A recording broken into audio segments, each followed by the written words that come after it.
Because we've been speaking, they said to so many of these finance ministers about the situation here in Europe. Well, who better to ask what he thinks about what the future holds for Europe than Mr. Papa-Konstantinou, the Greek finance minister. There's a lot of concern still. We're in 2011, just at the beginning, and actually we're talking about possible restructuring. We're talking about possible countries having to leave in the next 4 or 5 years.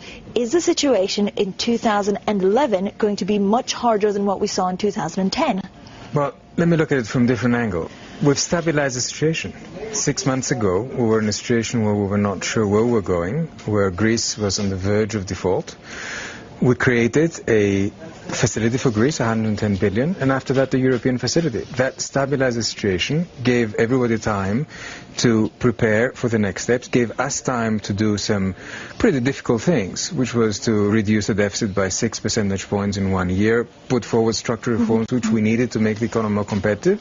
So now, having done all that, both us for Greece and for Europe altogether, we have taken the time to look at solutions which are more permanent than simply firefighting, which is what we've been doing until now. And actually, you have also said that you're ready to return to the bond market this year. This would be a year before the schedule set up by the EU and the IMF. Is this likely that you will tap into the markets? Well, we hope so. We're issuing T-bills every month, but for longer issuances, we have to see how the market develops. We have always said that we wanted to come back in the market during 2011. A lot will depend on how the situation develops.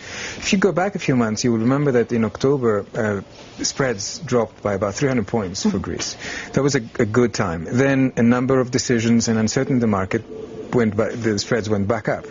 If we have the right decisions now in the next few months, the comprehensive package that everybody's talking about, then I think this will change the situation drastically, which would allow us to come back into the market by the end of the year. So if we have a good comprehensive package, that will have an effect on your yields. Do you have a specific kind of range of yield where you'd be happy to issue longer-term bonds? I think it's a bad idea to actually give a specific number out.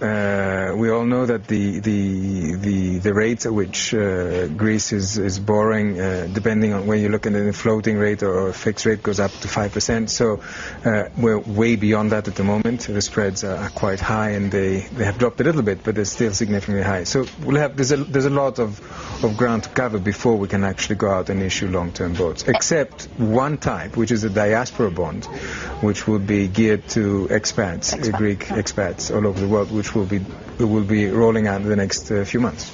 Minister, there's of course a lot of talk about this comprehensive package, about exactly what it will be able to do. If the EFSF would be able to actually buy government bonds, would you consider, for example, buying back Greek bonds and then retiring them? I think it's, I would let the discussion go on a little bit more. I think it's not a very good idea to actually come in and say, yes, this is a very good idea, no, this is not a very good idea. The discussion at the moment has everything from the size of the FSF to its flexibility, to the lending terms, to what the FSF could or could not do. I think it's a very useful discussion. It's good that we've opened everything up, and we're looking at a broad range of alternatives. And I'm hoping that we'll be able to conclude that the heads of government and heads of state and heads of government can come up to a conclusion in the next couple of months. But how important is it that actually this comprehensive package delivers a silver bullet, the kind of shock and all that the markets are waiting for, and how, what does it mean for Greece if it doesn't? I wouldn't call it silver bullet, because silver bullet is just one particular solution, which is a cure-all. I think that it needs to have a combination of elements that together tells the markets that we're here to defend the euro, that we're here to give stability to the situation, and that we're here to produce a long-term solution rather than simply a solution which was right for the time when it was taken. But now events show that we need to adapt ourselves. Mr. Papa-Konstantinou, thank you so much for speaking to Bloomberg.